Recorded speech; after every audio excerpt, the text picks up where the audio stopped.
Queste sono le porte contadine. Ci troviamo a Padova. Le porte contadine sono un'importante opera idraulica realizzata nel XVIII secolo durante il governo dei podestà contadini. La conca prende probabilmente il nome dal podestà, ma è anche possibile che derivi dalla contrada contadinorum. Consentivano il ricongiungimento della navigazione di due corsi d'acqua, quello del naviglio interno proveniente da sud che attraversa il centro città e il piovego.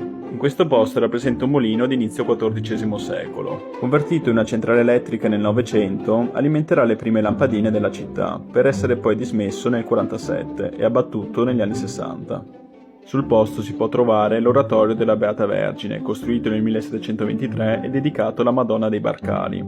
Sulla lapide della parete ovest dell'oratorio sono scolpite le tariffe per il transito dei natanti. Nei primi anni 2000, grazie ai lavori del Genio Civile di Padova, è stato possibile ridare l'acqua alle porte contadine, prima tombinate dagli anni 50.